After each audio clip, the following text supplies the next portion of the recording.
Happy New Year! Welcome back to my channel for the first video of 2026. I'm Natalie and today I have the best video of the year for you, and that is of course everything I knit in 2025, which is actually everything that I have ever knit because I learnt to knit in March 2025. It's safe to say that I've gone a bit feral since then. I'm going to run through all the accessories and garments that I knit in chronological order. I thought it'd be really fun to not only look at the pattern and maybe try them on, but also look at the skills that I learned and like my progress and how I developed as a knitter. Because I have gone from a sloppy stockinette sweater to cables and colourwork, so I thought it'd be really fun to kind of see that evolution. I will definitely not mention too many details about each project. We've got 26 things to talk about, but as always, I have pretty good notes on Ravelry if you're interested in yarn colours, project costs, modifications, anything like that, thoughts on the pattern. Do check Ravelry and of course just comment below and I will get back to you. And if you stick around till the end, I've got a few stats as well when it comes to how many meters that I've knit, my total money spent, how many grams I've used, and I might even give you a sneak peek at my 2026 whips that I've carried over from 2025 because there's some brioche and half fisherman's rib and heavily modified projects there, so lots of exciting extra skills as well. Okay, enough intro, let's get stuck into the knits. So at the start of the year I learned to crochet, and then I was kind of on TikTok and I saw people making beautiful colourwork sweaters and I was like, I want to do that, screw crochet, I want to knit. So I bought some drops Nepal and a cheap set of interchangeable needles, and I haven't really looked back since then. The first thing that I made was the step-by-step sweater, and I am forever grateful to Florence for that video because before I started this project, I could knit and purl and I could barely do that. Like, I have my swatch that I did with some cheap acrylic that I had for a crochet project and it's got some twisted stitches. It's not great, but yeah, this was the first thing I ever knit, and then I was straight onto the step-by-step sweater. Before I try it on, I just want to say that in March my bust was about 20 centimeters bigger than it is now, so just bear that in mind when you look at the sizing of some of the garments in the first pile, because yeah. This is the step-by-step sweater by Florence Miller. It's a raglan sweater and there is an hour-long tutorial showing you all the techniques that you need to knit it. I based my stripe pattern on a Celine sweater, which was like £1,300, and I was like, I can make that for like 20. And this did cost me £25.80, £25.92. So the pattern has optional double-folded collar and an optional German short rows, and I did both of those things. So in this project, I learned how to do increasing on the front and back. So make one right, make one left, make one right purl, make one left purl. I learned what German short row was. I learned how to change my yarn. I learned how to do jogless stripes. To be fair, on the arms, they're not too bad, but on the back, they're pretty abysmal. I did the Italian bind off. I did ribbing for the first time. My ribbing in the collar is far too loose and needs some elastic, but that's fine. I just haven't got around to adding it in. I learned how to weave in my ends. I learned how to fold down this collar. The amount that I learned in this project is just, like, I still can't believe that I knit this, and it took me about 2 weeks. Like, I hyper-focused and got it done. And yeah, this is still probably my favourite knit, and it probably will be my favourite knit forever because it's the one that started my love affair with knitting. Like, this sweater is why I have all these sweaters. Like, this sweater is why I have this hobby and community and just thing that I love so much. So yeah, I love this sweater. You can fit 2 of me in it. I have been in this jumper with my daughter before, which is probably part of why the collar's so stretched out. I was kind of in a phase where I was worried things wouldn't fit, so I was like sizing up or sizing up my needles or both. So there was a lot of things that I made that weren't bigger than they should be. The gauge on this is too loose. That's probably part of why it pills so much. I do want to say that I haven't done any maintenance on my knits today, so you can see how the yarn wears, I guess. But yeah, I throw this on in the house like every day. Like, I live in this sweater. It's cozy, it's worsted weight, so it's like relatively thick and warm, especially at the moment in -5-degree weather. It's huge if you haven't noticed, so I can fit other layers underneath it, and it still goes under my big winter coats. But yeah, I just love this sweater. Oh, decreasing. I learned how to do decreasing as well on the sleeves. I just learned so much, and I learned that I love knitting. The second project that I made was the Sophie hood, which is a pattern by Petite Knits.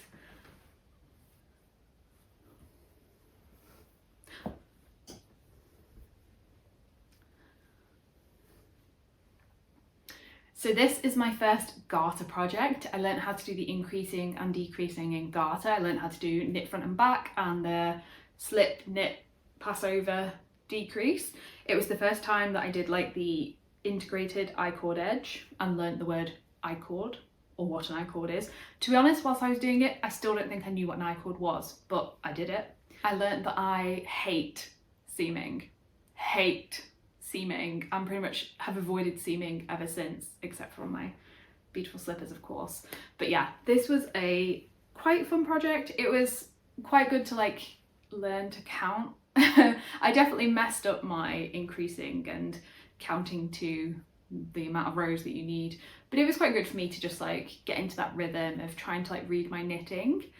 I used Yarn Smith's merino superwash something and Knitting for Olive's silk mohair, which yeah is lovely, but I don't know why I used a superwash yarn and then a mohair. But yeah, I wear this pretty much every day at the moment. It's really cold. I use it to do the school run, to take the dog out. I wear it like under my hood because it's not quite windproof. It's quite a loose gauge. I think it was 5mm needles. I kind of wish I had like a balaclava-y dense hood as well. But yeah, I really like this. It's really practical. I just wish it was a bit longer at the front, a bit deeper, should we say? It kind of slides off your head a bit. It's a good job I'm not printing about my hair, isn't it? But yeah, good little second knit. And that cost me £25. So the next sweater that I did was the clay sweater by Aosta. I really wanted to try a different sweater construction. So the step-by-step was a raglan. I chose a drop shoulder pattern. The clay sweater is a drop shoulder, but it has a little bit of texture, but it's only with knits and purls, so not too complicated as a beginner. I took this one to Centre Parks where we went with my in-laws, and that was just really nice to like think, oh, I knitted the back of that whilst I was there with family and stuff. And I kind of love how knits have that story and you can remember what you were watching or what was happening in your life at that time. And yeah, this is definitely one of my most worn favourite knits. So this is knitted in drops Lumme. I love this like indigo blue colour. It's obviously extra oversized for me now, but I wear this quite a lot. It's pilled a reasonable amount, but I haven't debobbled this one at all. I've debobbled the step by step quite a few times and it's still excessive. So that little bit of texture has definitely made a bit of difference. It's got this mock neck, and it was the first time that I like did a lot of picking up stitches. Obviously in a raglan you pick up a couple of stitches under the arm, but this is the first time that I had to do it on the shoulders, around the arms, and I had to do it around the arms evenly so that I could do the short rows at the top of the arms. It was German short rows to shape the back, so that was really good for like solidifying my German short row skills, and I really enjoyed that. It was my first like textured pattern, so it was really good for me to have to like keep track of the pattern and keep the pattern when I was doing my increasing and decreasing. There's one time where I have done, was it too many or too few rows of stockinette between the purls? I think it was too many, I can't remember. Good luck spotting it. I did the tubular bind off for this one, so I learned about the double knitting rows before you bind off, and I did the setup rows to convert the 2x2 rib to 1x1, which I didn't really love the look of.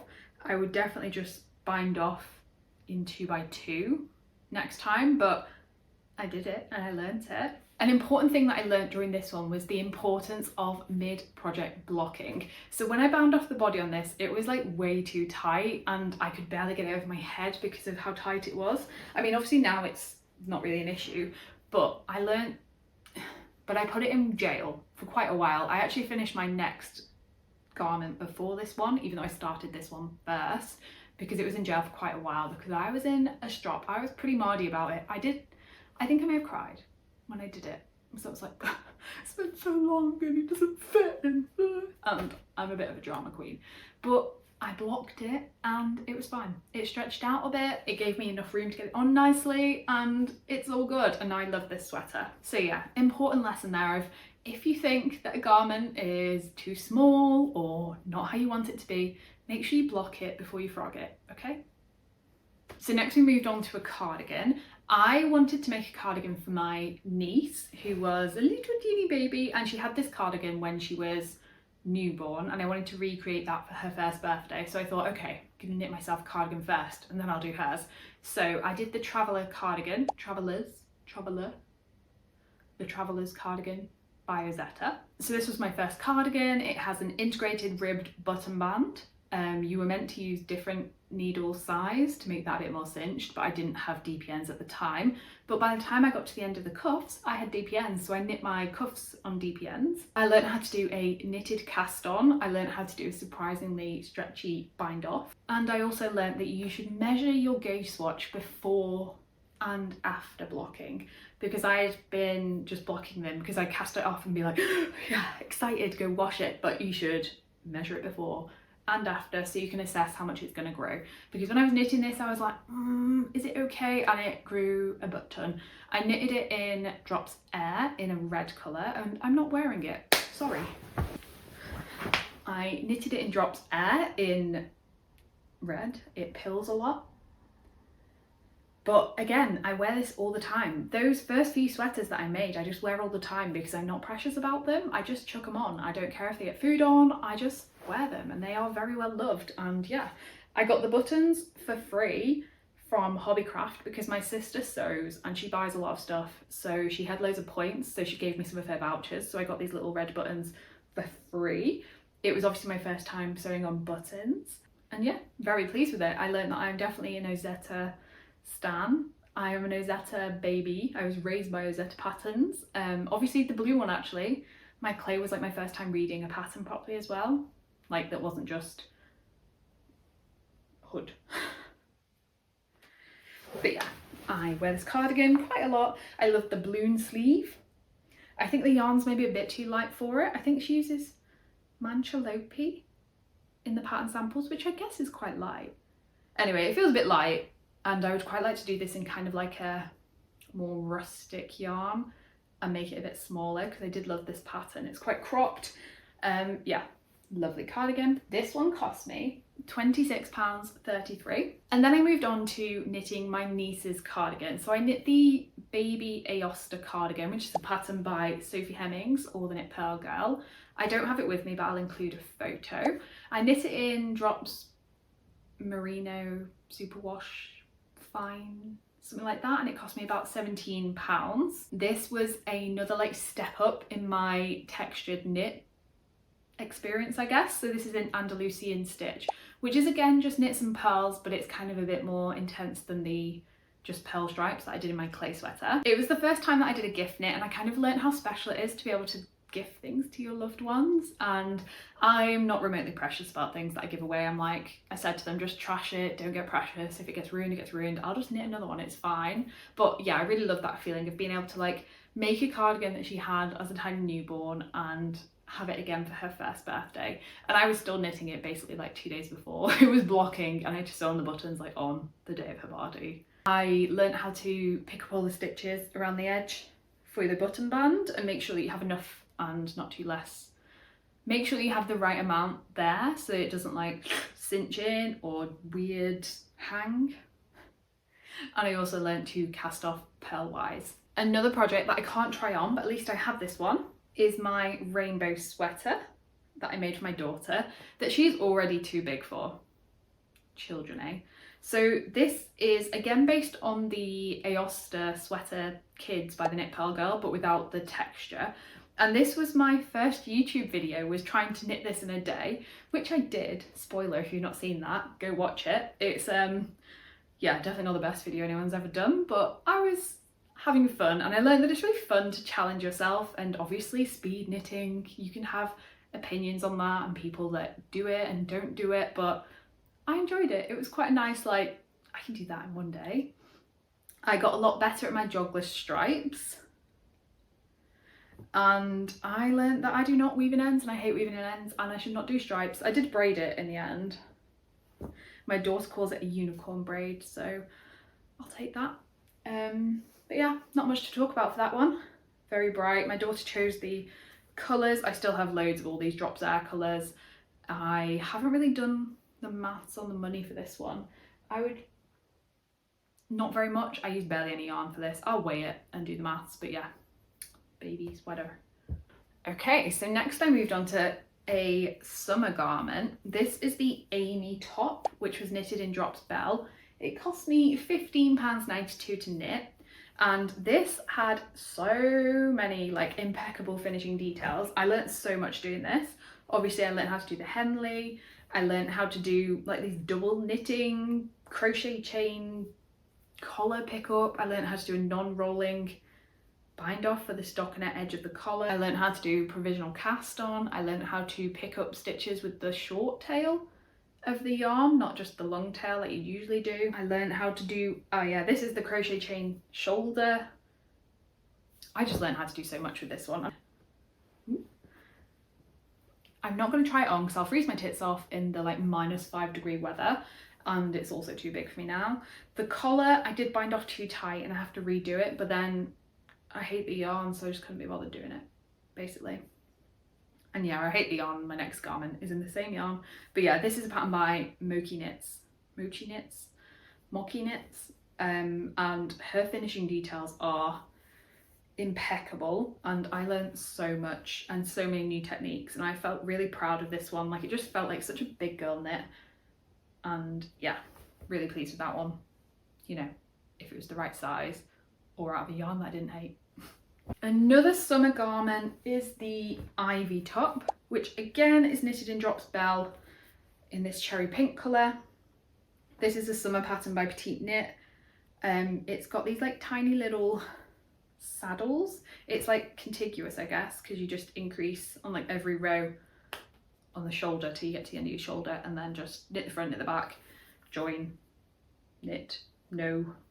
Nothing fancy, no finishing details. It's kind of like a funnel neck, but mine, it was on the same size needles as my Amy top, but the gauge is completely different, even though I did them like at the same time. This one's so much tighter, so whatever. Yeah, I didn't learn any new techniques for this one, but I did learn that you should gauge for every project, because maybe the colour of the yarn is why this is tighter. I'm not entirely sure. I do wear this one though. It's a really good just like chuck on basic. Obviously it's a bit bigger for me now, but it was too small at the time, so it's all good. And that one cost me £11.85.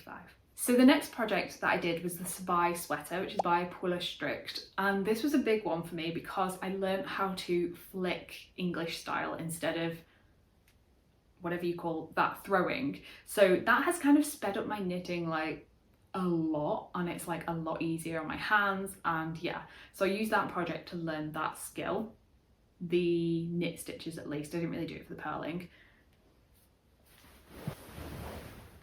So this one has like loads of German short rows at the back, and it's a boat neck just to stop it from choking you too much, and I do find that it does still rind up a bit. I love the length on this one. It's kind of cropped and just hits the top of my jeans, so I definitely want to make more sweaters like that. This was a pretty simple stockinette project. I didn't learn too much, but I really loved the slim fit sleeves with the oversized body. The edges, I bound off like different tightnesses on each sleeve, so you can kind of tell that one's bigger than the other, and this one's rolling and this one's not, so I need to fix that. But otherwise, great little throw on. This is in cotton merino, like I think it's Holst Garn Coast. It's like 50-50 ish, and this yarn bled a lot.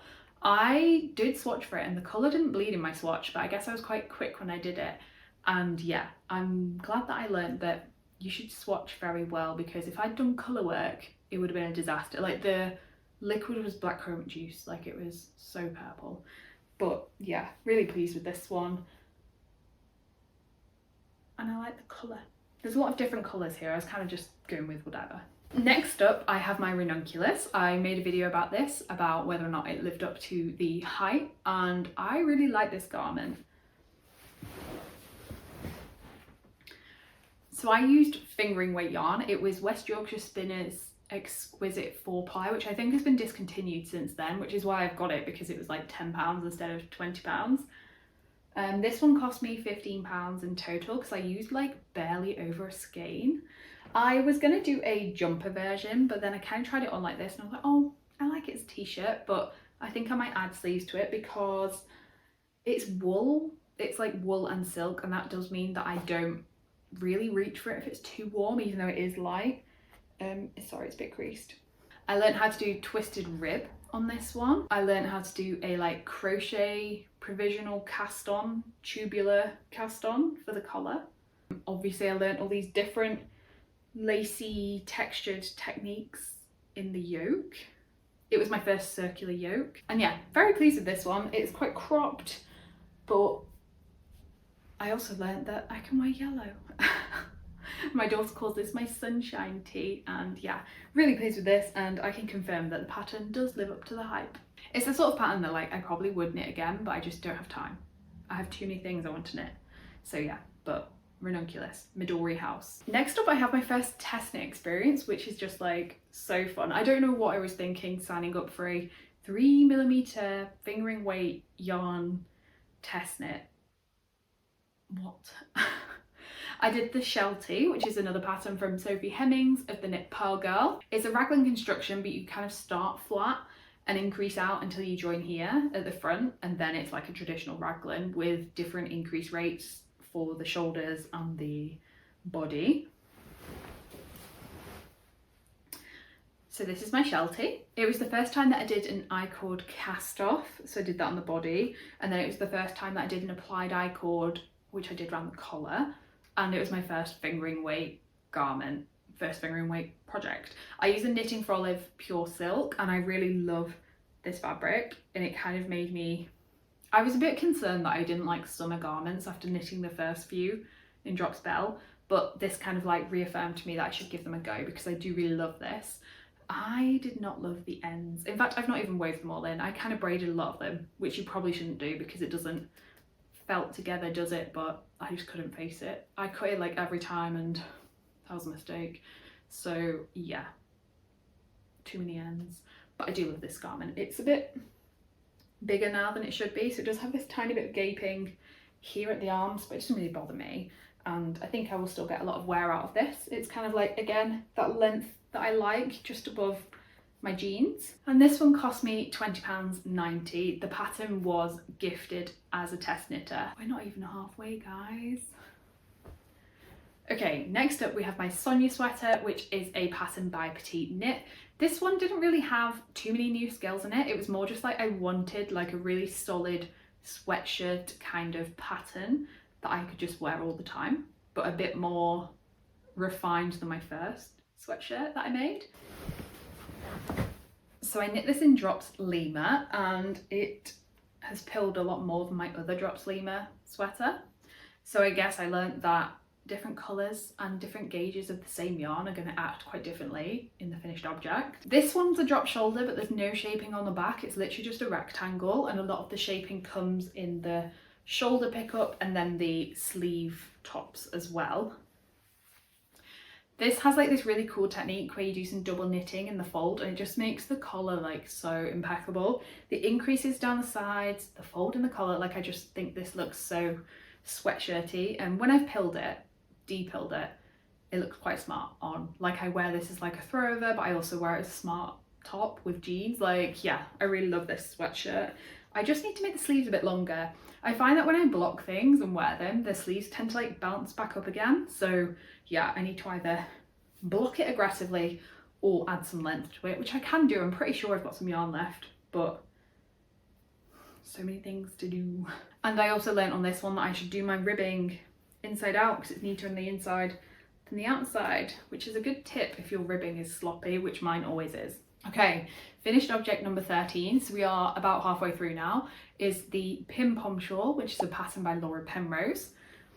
My daughter asked me to knit her a blanket, and I was like, I'm not knitting you a whole blanket. So I knit her a triangle, which is like half a blanket.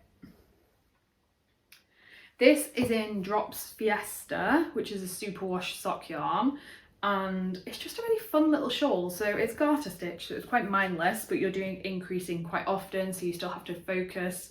I learned how to do an I-cord tab cast on, and I also learned how to do a, what would you call it, like an I-cord boosty thing where your I-cord can kind of be too tight, so you do extra stitches and it kind of makes it a bit longer. I don't know what it's called basically, but I learned how to do that. I learned how to do the beautiful scallop edge and how to do these fun little bobbles, and my daughter loves it. She sleeps with it every night, when she goes away, she takes it with her because it reminds her of me. And yeah, just a fun little quick project. We're moving on to stack 2. So now we have my daughter's birthday present, and this is the Always Forever Unicorn sweater, which is a pattern by Woolen Beyond. Is that what she's called? I think so. This was my first intarsia project, and I'm pretty pleased with how this turned out. The first part of the chart, I was doing my intarsia twists in the wrong place, so it's a bit sloppy. But when I got past there, it's actually pretty neat. I think I did all right, and it carries around onto the back. So not only did I learn how to do intarsia, I learned how to do seamless intarsia, which is essentially intarsia in the round, but you're still knitting flat. You just kind of do some German short rows at the seam to keep going back and forth, but without having to seam it at the end. This was the first time that I followed a chart properly, I think. I also had to do all these finishing details. So there's the embroidery eye, there's the crocheted mane, and this is also a project where I learned that the knitting community is just great. So Vera from Knitting Faye, she needed an extra skein of Drops Air for her Dagmar jacket, and I had the colour as my contrast colour for this sweater originally, and she needed that dye lot, so I just sent it to her and used a different one instead. And I don't know, it was quite nice to be able to be part of that community, and obviously it meant that she could finish her jumper with the right yarn and no issues with dye lots. And I like to think that, or I know that other people in this community would do the same for me, which I don't know, it's just a really nice place to be, isn't it? And yeah, that was just nice to make a knitting friend in that way. But yeah, really pleased with this. My daughter loves it. She asked for pink and purple and rainbows and unicorns, so I think I hit the brief. And this is a really cute pattern if you've got any kids that you need to knit for, whether they're yours or someone else's. Recommend this pattern. There's also a dinosaur, so I might do that one next time. You can see I'm starting to get fancier. So this was my first garment that I did with mohair, and I used the Drops mohair with Drops Flora, and it is too itchy. I don't love it. I can wear it if I'm at the perfect, not too hot, not too cold temperature, but yeah, it's not ideal, but I love this sweater. Got mohair fluff. It's the first time I've done double moss stitch somewhere on this. I did double moss stitch. This is my Maude sweater. So this is my first time doing an all over textured sweater. I learned loads of different textured patterns. So there's the double moss stitch, there's these slip stitches, there's this lace pattern, there's really great German short row around the top of the arm to make these pearl ridges. And yeah, I'm just really pleased with this one. I wore it to Yarndale and someone recognized me wearing it from one of my podcasts, which was kind of a kind of moment. And I also got loads of compliments walking around. I got loads of people asking what pattern is it, so that felt quite good, oh, I'm actually doing an all right job at this knitting malarkey. I do really love this one. I just wish that I'd knit it in a bit less of an itchy yarn. I did the double knitting on the collar, the tip that I got from my Sonja sweater, and I've since got hair chalk all over the collar. I don't know if you'll be able to tell, it has a pink and a green tinge because we put it on for Christmas and I put the jumper on and it all got smeared and I can't get it out. Yeah, pale jumpers. This is why everything's so colourful usually, because I have a 4-year-old, so everything is mucky.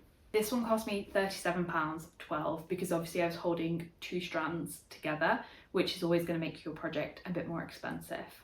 Now we have my first colourwork project, and that's my Maxine hot water bottle. This is a pattern by Laura Penrose. I knitted it in Drops Charisma, and this was so much fun. I flew through this and I absolutely loved doing it. So I'd kind of told myself that I was going to knit this jumper for my birthday, and I'd not been doing colourwork before then, and then I did this and I was oh, I wish I'd done it sooner. I loved it so much. I also learned how to do Judy's Magic cast on at the bottom for this seamless bum. I technically learned how to do that technique in another project, but I haven't finished that one, so we'll lump it in here. I use this every day. I'm a very cold person. I use it all the time. It's just an object that I really need, and I just love how it came out. So now we're getting to like the knitting moment that was kind of like a big deal for me, and that is the Lumme pullover. So this is one of the patterns that I had flagged before I even started knitting. It's one of the ones that I saw and I thought, that's beautiful, I want to be able to make that. And in my head I always said that's gonna be my birthday cast on. I'll have been knitting for like 6 months, then I'll know how to do it maybe, or I'll have a better chance of knowing how to do it. And then I did it. And I love it so much. This is in Cascade 220 and I love that yarn. Like, it feels so nice and it's still really soft, but it doesn't pill as much as some of the other yarns I've used. I learned how to do jogless colour work. So this is the back, and I think I did an alright job of not having those jogs. I also learned about catching floats because there are a few rounds with longer floats in this one, so I had to learn how to do that properly. I learned how to do invisible increases in the yoke, which I then didn't do one of my next coming up projects, and I wish that I had done. I also did German short rows like under the yoke here on the back and just above the hem for the first time, because usually I've just been doing it at the top under the collar. And I also learned that you should trust your swatch. I swatched, it was a bit tight, and when I came to cast on I still used that needle size because I was like, oh, it was a small circumference, maybe it'll be different. It wasn't different, so I had to frog it and start again on bigger needles. But then the bigger needles is now too big, so you can't win. But yeah, I love this project. One of my favourites, love the colours. Peak Autumn, just beautiful pattern by Sari Nordland.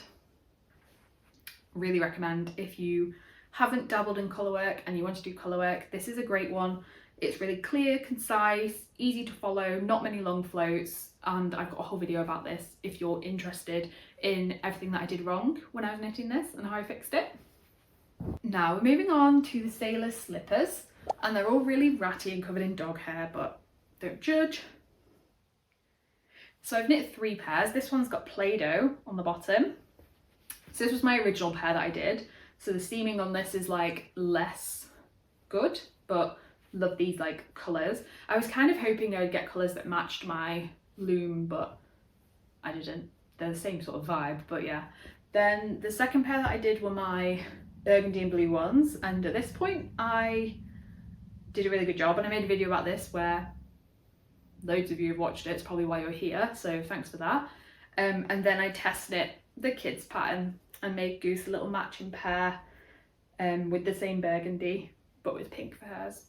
And this was obviously the first time that I learned how to felt things. I learned how to seam things properly because I did not do a good job on my Sophie hood, and I still didn't love the seaming, but it was worth it for these slippers. Like, I live in these.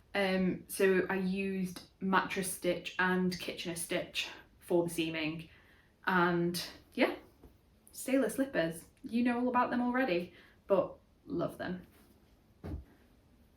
And next up we have my favourite knit of 2025. So this is the Gwynver sweater, which I've been calling Gwynver because, yeah, it's Gwynver apparently. This was another test knit for Sophie Hemmings of the Knit Pearl Girl, and it's kind of like my introduction to cables project. There's the central cable, then there's some broken rib and these mock eyelet cables, and I'm obsessed with this jumper. It's so beautiful. I love the colour. I used Peer Gynt, and I had been eyeing up this matcha colour for such a long time, and then I finally saw this project and was like, that's perfect for it, because it makes it very like modern on like a quite traditional Gansey kind of inspired garment. I learned how to do the lateral braid around the collar on this one, and again it was test knit, so I was doing it in a big group of people, so I learned lots from them and also provided input to help like change bits in the pattern to make it clearer, which was really nice. And yeah, I just love this. This is my favourite knit of the year. The Peer Gynt's holding up so well. Like, there's a few pills on it, but I wear this a lot. I've been wearing it multiple times a week since I finished. So yeah, it's holding up really well. And oh, I just love, it's like a proper woolly wool jumper that I just love wearing, and I love all the details on it. And yeah, Gwynver. Then I did my penny gloves.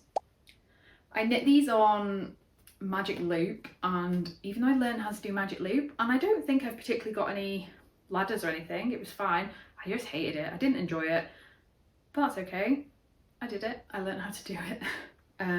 But yeah, I pretty much just learned that I hate magic loop. This is a pattern by Petite Knit, you already know that. I wear them quite a lot. It's quite handy to be able to have your fingers out when you have to like pick up dog shit and carry your daughter's bag to preschool and all that. But yeah, penny gloves, not much to say about penny gloves really. I mean, it was my first time doing mittens, gloves.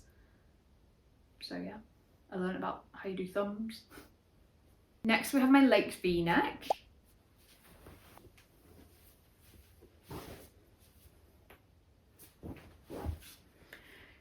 So this is another Aosta pattern, and this time it's a saddle shoulder construction. So you start by knitting the two saddles, pick up stitches for the back, pick up stitches for the front, and then it kind of just body sleeves. The ribbing on this flares a bit, which I don't love. You don't size down your needles particularly much, and in hindsight I should have done that. I'll fix it at some point, I just haven't got around to it. I've not even finished weaving in my ends. It was the first time that I did a V-neck, which I don't usually wear, but I wanted to try one and see, and I still don't really reach for it in the same way I do with my other sweaters because of the neckline. But I learned how to do the folded V-neck and the double decreases in the middle here, and I also learned how to do knit two together left instead of doing slip slip knit for like a slightly neater, more symmetrical decrease on the sleeve. This was in Hulstgarn Coast again, and I held it triple, and this cost me £27.50. So yeah, I love the colour on this. I think it's really versatile. I think it's very spring but also autumn. I can wear it in winter and it matches my living room. So yeah, I do really like this colour and I liked knitting it. I just don't necessarily wear it as much as some of my other garments. Okay, 3 to go, guys. So now we've got the Rosie yoke sweater, kids version. This was my daughter's Christmas present. I knitted it in Drops Charisma and Hobby Friends wool. Originally I had some Drops Charisma for the Colourwork, but it was not the colour that it says it was going to be, and they did not go together. This is the one where I wish I'd done invisible increasing in the yoke, because you can kind of see them, which I don't love, but whatever. This was more difficult. This colourwork was more complicated than in my loom. There was lots more long floats. The pattern recommended like where you should catch your floats, but you kind of couldn't avoid catching them in some of the long areas where it might be visible. It was quite difficult to kind of get into a rhythm and like flow state with this one, so it was a bit less enjoyable, but it still flew off the needles like I did the yoke in like a day, because it was just, I really like doing colour work. And then it was a bit of a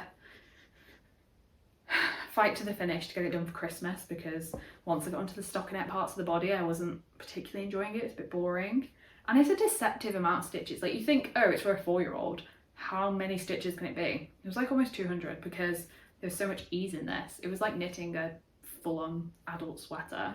But yeah, there wasn't really any other new techniques, but I really liked this. I was meant to make a matching one for me, which will be incredibly adorable. I just don't know if I want to do it this colour. Not sure. So we will see. I also don't know if I should do the circular yoke or the OG Rosie for me. Then we move on to my stocking. My daughter's stocking. So I like freehanded this. I just made it up. I used colour charts from Google, from Pinterest. I made some up in my bullet journal. Some people sent me like little ones that they had, and I learned how to do a toe. I learned how to do a German short row heel, and I kind of learned a lot about balancing colour work and how things maybe don't work. Like this feels a bit gappy compared to the rest of it where I'd crammed it in. And yeah, I also did more than 2 strands in one row, so there's some rows where I've got 3 colours, so that was fun to learn. Yeah, I'm so pleased with this. Like I hope that it's kind of like not an heirloom, but a thing that she carries with her like for a long time and remembers that I made it for her. I just think it's so cute. There's obviously things that I would do differently if I was going to do it again, like make my ribbing tighter because it flares. But yeah, I love this. This is just so cute. I love this pattern in particular. It's hard to believe that I made this, to be honest. It's like a work of art. My final finished object of 2025 is my Sirena sweater. So it's my first like proper all over like multi-cable project. My first time doing this diamond, different sized cables, and I did cabling on the back because when you start you do German short row, so you have to do some of them on the wrong side. And I just can't believe that this is like how I ended my year. Ignore this bit where I wove my ends in badly. It pains me. But yeah, this is, I just can't believe how far I've came knitting this year. Like it kind of makes me a bit overwhelmed to think about. I also learned what I would say is like a peak knitting skill. I learned how to ladder down and fix my cables. Yeah, it wasn't easy and I did it. So yeah, I felt kind of like I was ending my year like quite accomplished. I mean, technically I finished this on the 2nd of January because on the 28th I'd done everything except the cuffs. But because of the drop shoulder and the way the cable's cinched in, I was really struggling to tell if my sleeves were going to be long enough or not. So I blocked it and it took 4 days to dry. But because all I had to do was the cuffs, I've classed it as 2025 because I could have finished it on the 28th if I wanted to risk it with the sleeves, but I wanted to be diligent, so I blocked it just before the end. So technically the cuffs haven't been blocked, but yeah. This was knit in Drops Alaska. I can't talk anymore. This was knit in Drops Alaska. It cost me £35.74 because you use like 17 balls for this. But yeah, I also sized up to make it extra cozy and baggy and I love it. Oh, blinding me. I want to do a quick shout out to my whips that I've got because I've also learned brioche, reverse half fisherman's rib, waffle stitch and doing some heavy modifications. So I'm just going to quickly run through those. This is the start of my Harriet sweater, which is a pattern by Lumme, and I'm making that into a zipper sweater. So that's a really fun modification. This is my Chalcot cardigan. So I've learned how to do reverse half fisherman's rib and how to mix reverse half fisherman's rib. I just finished up that blind. This is my November jacket. So this has taught me how to do brioche, which I'm very aware is very brave to be doing in black for my first ever brioche project.